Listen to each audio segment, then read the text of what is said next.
Olá, meus amigos. Vamos a mais uma pequena aula baseada no livro Luz nas Trevas, da nossa irmã Joana de Ângeles, pelo médium Divaldo Franco. Essa aula está no capítulo 24 desse livro e é um livro muito interessante que vocês deveriam ler, pois nos ensina muita coisa em relação ao trabalho que nós realizamos, tanto nas reuniões mediúnicas, quanto nos estudos que nós fazemos, nas vibrações. Eu espero que vocês possam fazer bom uso desse material que eu estou colocando à disposição de vocês. Vamos a ele, então.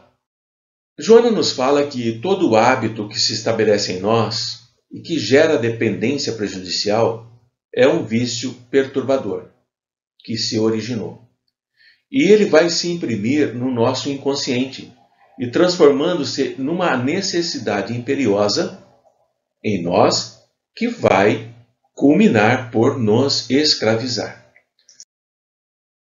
Quando nós passamos a compreender que os vícios são inerentes a espíritos primários, que ainda sentem prazer no seu uso, nós começamos a entender as diferenças que existem entre aqueles que se deixam escravizar pelos vícios, portanto ainda nas faixas primárias de evolução, e aqueles que já são mais resistentes, que sequer são atraídos pelos mesmos, ou se os experienciam, rapidamente se desvencilham e não retornam. E Joana nos fala que os vícios são responsáveis pela degradação da sociedade terrestre que nós vivenciamos, que está desatenta aos seus deveres e se deixa consumir, se deixa levar por essa injunção penosa, por essa perturbação que afeta esses milhões de irmãos nossos ainda em estágios primários da espiritualidade em si. Os vícios, eles começam na mente ociosa, naquela mente que está a vagar de uma forma descuidada. E eles se originam de uma forma prazerosa, é uma ideia prazerosa que surge, que vai se fixando, que vai absorvendo a atenção, que vai se espalhando, que vai impedindo que o pensamento se renove dentro de uma programação normal, não aceita qualquer outra informação, e essa mente ociosa, quando o vício se instala na mesma, nessa tela mental, vai conduzir a sua vítima, aquele ser que o acolhe, para a busca de realização de objetivos sensoriais imediatos. O prazer orgânico, o prazer físico. Quanto mais o vício é vivenciado no seu foro íntimo, mantido pelo pensamento, esse pensamento, por exemplo, que anseia pelo prazer mórbido, mais dominante o vício se torna.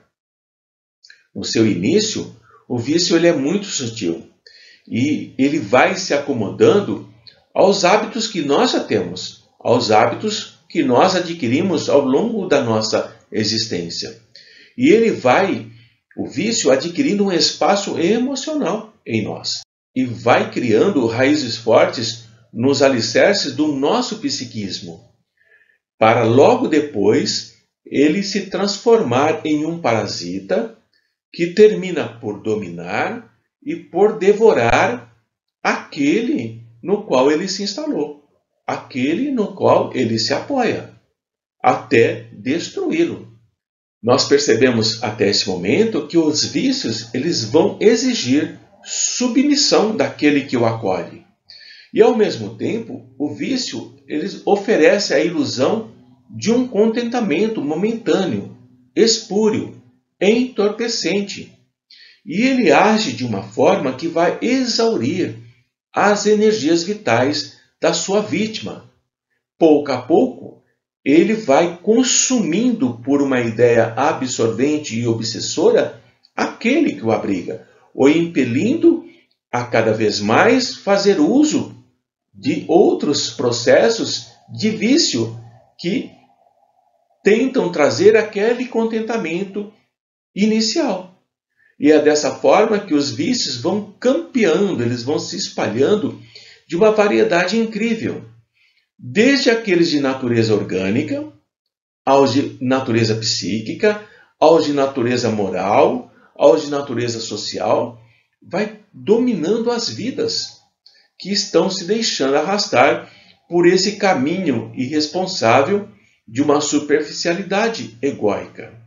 Os vícios, qualquer que seja, orgânico, psíquico, moral, social, ele é de uma superficialidade egóica, só está voltado para aquele que o alimenta, não se importando com o restante do social daqueles que estão ao seu entorno.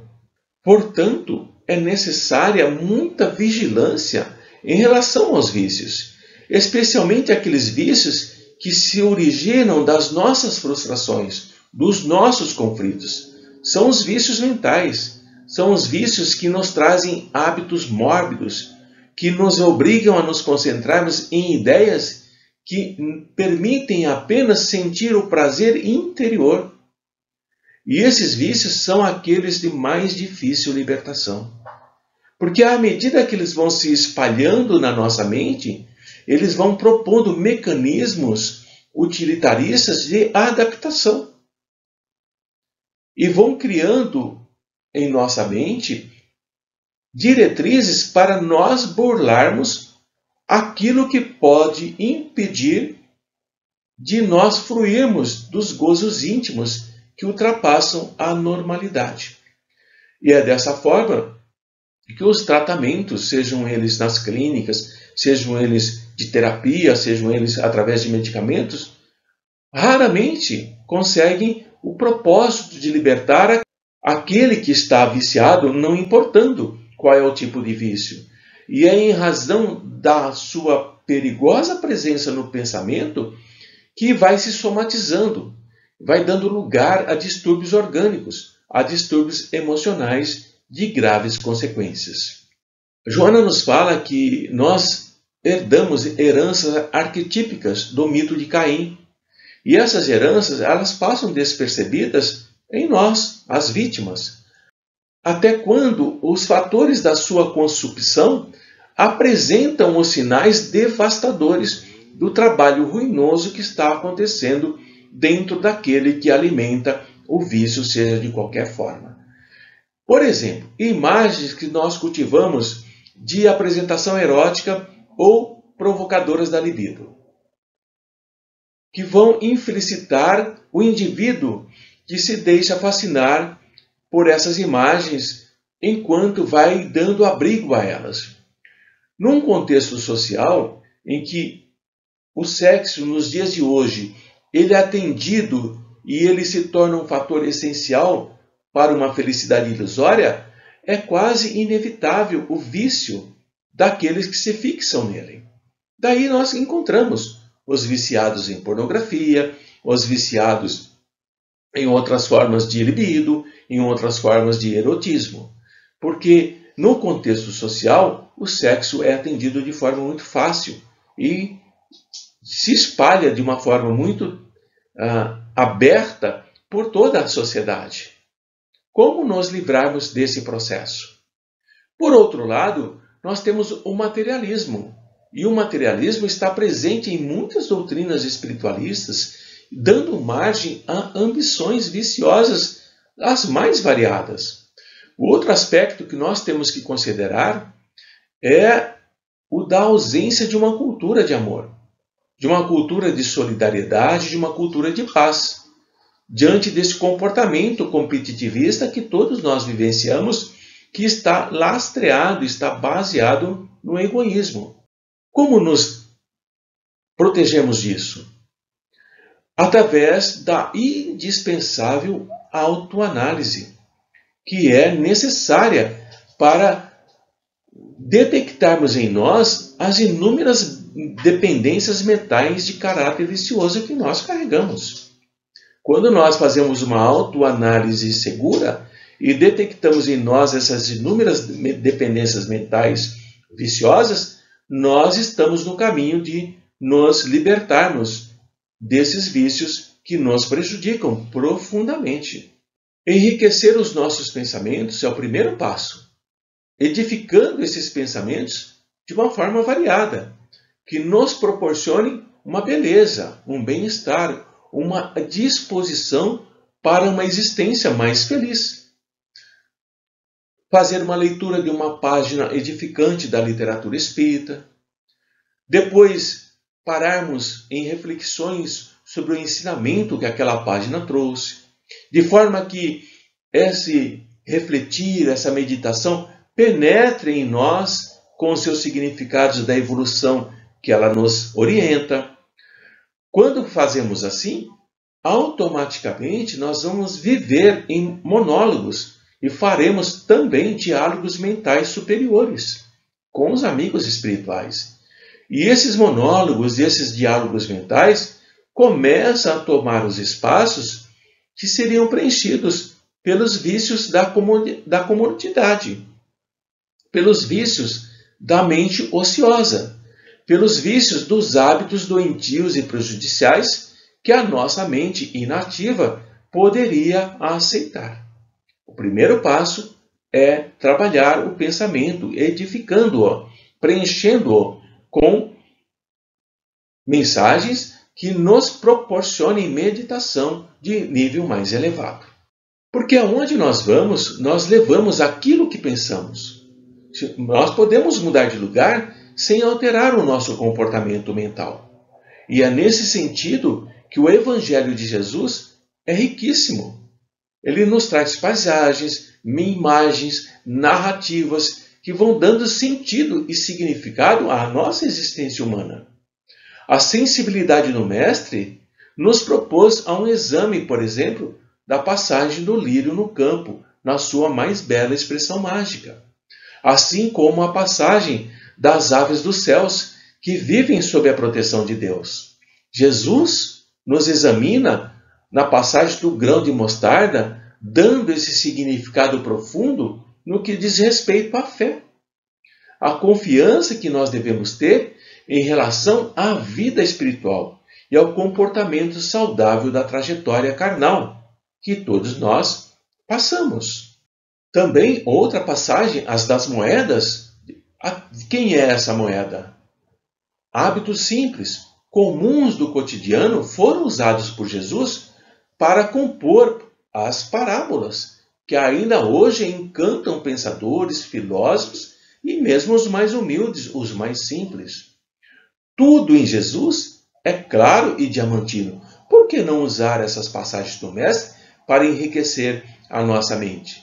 Elas trazem conteúdos permanentes que podem ser usados por nós em qualquer lugar, em qualquer situação existencial, a qualquer momento.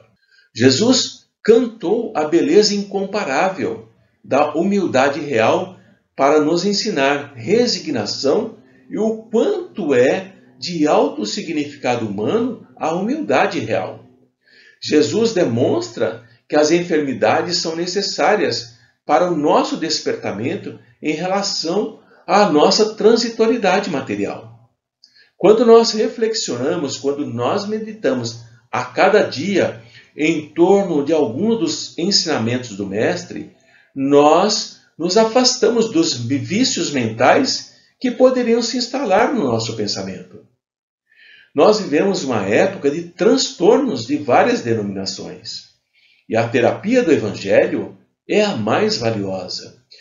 Não estamos desmerecendo as demais terapias, mas a terapia do Evangelho nos faculta uma alegria interior, uma esperança de plenitude e uma diretriz para a autoeliminação de cada um de nós. Não podemos nos esquecer disso. Lentamente, quando nós vamos substituindo na nossa mente certas dependências escravagistas, certos vícios que nos fulminam, quando nós vamos substituindo pelas páginas da Boa Nova fulgurantes, seja qual for o nosso vício, nós vamos nos libertar a partir de hoje, com denodo, com coragem, com valor, para sermos candidatos à luz imarcessível da paz íntima. Não podemos esquecer que os vícios terrestres vão nos acompanhar, além do túmulo, nos atormentando sem cessar, com maior intensidade. Nos tornaremos espíritos viciados ou obsessores de encarnados que sustentam o vício ao qual nós estamos ligados quando desencarnamos. Buscar primeiro o reino de Deus e a sua justiça, disse Jesus, e somente assim será possível para nós fruirmos na harmonia. A Terra é uma bendita escola de crescimento para Deus. É um hospital para a recuperação da saúde total, física, espiritual, mental e oficina de luz para a nossa plenitude. Compreender isso é nos libertarmos e praticar isso é nos prepararmos para termos essa recuperação total que Joana de Ângeles nos fala. Quando nós tomamos cuidado com os nossos pensamentos hoje e os orientamos para que alcancemos a felicidade legítima, nós estamos nos libertando dos vícios, sejam eles quais forem, orgânicos, moral, mental, não importa. Elevar os pensamentos, cuidando dos mesmos, nos instruindo no Evangelho do Mestre Jesus, nas páginas edificantes da doutrina espírita, nos tornamos capazes de fazer a nossa autoanálise e identificarmos os vícios que nós ainda carregamos e trabalharmos para nos libertar.